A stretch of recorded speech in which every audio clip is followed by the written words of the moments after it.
दोस्तों, क्या आपको पता है जहां आज दुनिया की सबसे ऊंची चोटी माउंट एवरेस्ट है, वहां कभी एक गहरा समुंदर हुआ करता था। आज हम NCER की क्लास 9th ज्योग्राफी का सबसे एक्साइटिंग टॉपिक कवर करेंगे, the theory of plate tectonics. सबसे पहले एक बात समझ लीजिए, हमारी धरती का अपर पार्ट यानी अर्थ्स क्रस्ट एक सिंगल पीस नहीं है। ये 7 मेजर और कुछ माइनर प्लेट से मिलकर बनी है। इन्हें हम कहते हैं लिथोस्फीयरिक प्लेट्स, जो हमेशा धीरे धीरे मूव करती रहती हैं। इन प्लेट्स की मूवमेंट से 3 तरह की बाउंड्रीज बनती हैं। ध्यान से सुनिए। पहली है कन्वर्जेंट, जब 2 प्लेट्स आपस में टकराती हैं। दूसरी डाइवर्जेंट, जब 2 प्लेट्स एक दूसरे से दूर जाती हैं। और तीसरी है ट्रांसफॉर्म, जब 2 प्लेट्स एक दूसरे से रगड़कर यानी साइडवेज निकलती हैं। अब आती है असली कहानी। करोड़ों साल पहले हमारा इंडिया गोंडवाना लैंड का हिस्सा था। इसमें इंडिया, ऑस्ट्रेलिया, साउथ अफ्रीका और साउथ अमेरिका सब एक ही लैंडमास थे। लेकिन फिर इंडो ऑस्ट्रेलियन प्लेट ड्रिफ्ट होकर नॉर्थ की तरफ भागने लगी। नॉर्थ में बैठी थी एक जायंट यूरेशियन प्लेट। जब हमारी प्लेट इससे टकराई तो बीच में जो टेथिस सी था, उसकी मिट्टी और रॉक्स फोल्ड होकर ऊपर उठने लगी और बूम, इसी तरह जन्म हुआ हमारे हिमालयन माउंटेन्स का। तो आज हमने सीखा कि हिमालयाज जियोलॉजिकली यंग और स्ट्रक्चरली फोल्ड माउंटेन्स है। अगली वीडियो में हम देखेंगे हिमालयाज की 3 पार्ट की लेयर्स, हिमाद्री, हिमाचल और शिवालिक। हिमालय दुनिया की सबसे भव्य पर्वत श्रृंखलाओं में से एक है। ये 3 पैरेलल रेंजेस से मिलकर बना है। आइए इन्हें नॉर्थ से साउथ की तरफ समझते हैं। सबसे ऊपर की रेंज को हिमाद्री कहा जाता है। ये हिमालय की सबसे ऊंची और सबसे पुरानी रेंज है। इसकी एवरेज हाइट लगभग 6000 मीटर है। दुनिया की कई सबसे ऊंची चोटियां और बड़े ग्लेशियर्स यहीं मिलते हैं। इसके नीचे आती है हिमाचल रेंज। इसकी हाइट लगभग 3700 से 4500 मीटर के बीच होती है। शिमला और कुल्लू जैसे फेमस हिल स्टेशंस इसी रीजन में बसते हैं। सबसे नीचे की रेंज को शिवालिक कहा जाता है। इनकी हाइट लगभग 900 से 1100 मीटर तक होती है। हिमाचल और शिवालिक के बीच की वैलीज को दुन्स कहा जाता है, जैसे कि देहरादून। हिमालयाज के साउथ में स्थित हैं नॉर्दर्न प्लेन्स। ये लगभग 7 लाख स्क्वायर किलोमीटर क्षेत्र में फैले हुए हैं। इनका निर्माण 3 बड़ी नदियों इंडस, गंगा और ब्रह्मपुत्र द्वारा लाई गई अलूवियल मिट्टी से हुआ है। इनकी लेंथ लगभग 2400 किलोमीटर और विड्थ 240 से 320 किलोमीटर के बीच होती है। ये मिट्टी दुनिया की सबसे उपजाऊ मिट्टी में से एक मानी जाती है। NCERT के अनुसार नॉर्दर्न प्लेन्स को 3 मुख्य भागों में बांटा गया है। पहला है पंजाब प्लेन्स। ये इंडस और उसकी ट्रिब्यूटरीज जैसे झेलम और चेनाब से बना है। यहाँ 2 नदियों के बीच की जमीन को दोआब्स कहा जाता है। दूसरा है गंगा प्लेन्स। ये हरियाणा से लेकर वेस्ट बंगाल तक फैला हुआ है। तीसरा है ब्रह्मपुत्र प्लेन्स। ये मुख्यतः असम राज्य में स्थित है। अब आते हैं सबसे महत्वपूर्ण भाग पर। रिलीफ के आधार पर नॉर्दर्न प्लेन्स को 4 जोन्स में बांटा गया है। पहला है भाबर। ये पहाड़ों के नीचे 8 से 16 किलोमीटर तक की पथरीली स्ट्रिप होती है, जहां नदियां जमीन के अंदर समा जाती हैं। दूसरा है तिराई।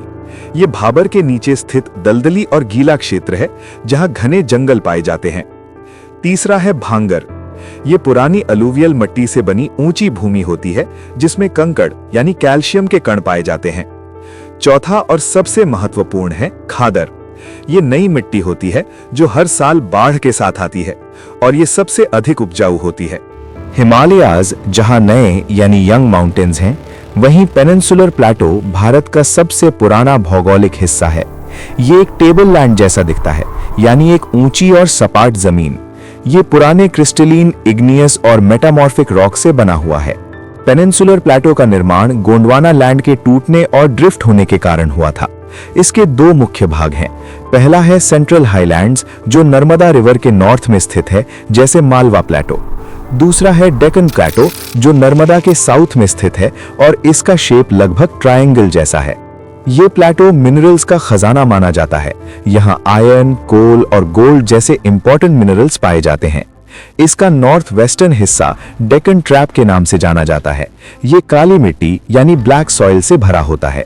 ये मिट्टी कॉटन की खेती के लिए सबसे उपयुक्त होती है और इसका निर्माण वोल्केनिक एक्टिविटी से हुआ था। इस प्लेटो की नदियां जैसे गोदावरी और कृष्णा पुरानी और ज्यादा गहरी नहीं होती, यानी शैलो होती हैं। इसके किनारे पर वेस्टर्न घाट्स और ईस्टर्न घाट्स स्थित हैं, जो इस प्लेटो की सीमाओं को डिफाइन करते हैं। पेनिनसुलर प्लेटो के दोनों किनारों, जिन्हें हम घाट्स कहते हैं, वेस्ट में वेस्टर्न घाट्स और ईस्ट में ईस्टर्न घाट्स। लेकिन इन दोनों में है जमीन आसमान का फर्क। चलिए पहले बात करते हैं वेस्टर्न घाट्स की। ये बिल्कुल एक ऊंची और कंटिन्यूअस वॉल की तरह है। इन्हें क्रॉस करने के लिए सिर्फ पासेस का यूज होता है। इनकी एवरेज हाइट है 900 से 1600 मीटर और यहाँ की सबसे ऊंची पीक है अनाईमुडी, जिसकी हाइट है 2695 मीटर। वेस्टर्न घाट्स पर होती है ओरोग्राफिक रेनफॉल, यानी इंडिया की सबसे ज्यादा बारिश यहीं होती है। अब बात करते हैं ईस्टर्न घाट्स की। ये वेस्टर्न घाट्स जैसे कंटिन्यूअस नहीं है, बल्कि ये डिसकंटिन्यूअस हैं, यानी बीच बीच में टूटे हुए। इसका मेन रीजन है रिवर्स, जैसे महानदी और गोदावरी, जो इन पहाड़ों को काट देती हैं। इनकी एवरेज हाइट है सिर्फ 600 मीटर के आसपास और सबसे ऊंची पीक है महेंद्रगिरी, जिसकी हाइट है 1501 मीटर। तो एक तरफ है वेस्टर्न घाट्स, ऊंची, लगातार और बारिश से भरी हुई, और दूसरी तरफ है ईस्टर्न घाट्स, टूटे हुए, कम ऊंचाई वाले और रिवर्स से कट किए गए। यही है इन दोनों घाट्स के बीच का रियल डिफरेंस। हिमालय की ठंड और मैदानों की हरियाली के बिल्कुल पीछे अरावली हिल्स के पश्चिम में एक अलग ही दुनिया शुरू होती है। एक ऐसी जगह जहां धरती अंडुलेटिंग सैंडी प्लेन से ढकी है। ये है द इंडियन डेजर्ट। यहाँ बादल तरसते हैं, साल में सिर्फ 150 मिलीमीटर से भी कम बारिश। यहाँ की नदियाँ इफेमेरल हैं, यानी सिर्फ बारिश में दिखती हैं और फिर रेत में खो जाती हैं। लूनी यहाँ की अकेली सबसे बड़ी नदी है, लेकिन सबसे खास है यहाँ का नजारा, बाचन्स। ये आधे चांद जैसे रेत के टीले पूरे रेगिस्तान पर कब्जा किए हुए हैं। लेकिन इंडिया सिर्फ रेगिस्तान नहीं है, हमारे पास हैं 2 अनमोल समुद्री रास्ते, the coastal plains. West coast Arabian Sea और वेस्टर्न घाट्स के बीच की एक नैरो स्ट्रिप है। इसके 3 बड़े हिस्से हैं, नॉर्थ में कोंकण, बीच में कन्नड़ प्लेन और साउथ में केरला का खूबसूरत मालाबार कोस्ट। वहीं दूसरी तरफ ईस्टर्न कोस्ट अलग है। ये चौड़ा है और फर्टाइल है। इसके नॉर्थ को नॉर्दर्न सिरकार और साउथ को कोरोमंडल कोस्ट कहते हैं। और भूलना मत, ओडिशा में है चिलिका लेक, इंडिया की सबसे बड़ी सॉल्ट वाटर लेक। तो दोस्तों, रेगिस्तान की गर्मी से लेकर समुद्र की ठंडक तक हमारा भारत हर रंग में बसा है। अगले और आखिरी पार्ट में हम एक्सप्लोर करेंगे दी आइलैंड्स। मेनलैंड्स के पीछे नीले समंदर के बीच बिखरे हैं 2 हरे भरे मोती। एक तरफ अरेबियन सी में लक्षद्वीप और दूसरी तरफ बे ऑफ बंगाल में Andaman and Nicobar islands. Kerala coast के पास बसे ये आइलैंड्स कोरल से बने हैं। 1973 से पहले इन्हें लैकेडिव, मिनिकॉय और अमिनदिव कहा जाता था। इनका एरिया है सिर्फ 32 स्क्वायर किलोमीटर्स और हेडक्वार्टर्स है कवरत्ती आइलैंड। यहाँ का पिट्टी आइलैंड अनइनहैबिटेड है, पर वहाँ एक शानदार बर्ड सैंक्चुरी है। बे ऑफ बंगाल में बिखरे ये आइलैंड्स संख्या में ज्यादा हैं और बड़े हैं। इन्हें 2 पार्ट्स में बांटा गया है, नॉर्थ में अंडमान और साउथ में निकोबार। ये माना जाता है कि ये समुद्र के अंदर डूबे हुए पहाड़ों की चोटियां हैं। और सबसे जरूरी पॉइंट, इंडिया का अकेला एक्टिव वॉल्केनो यहीं के बैरन आइलैंड पर मिलता है।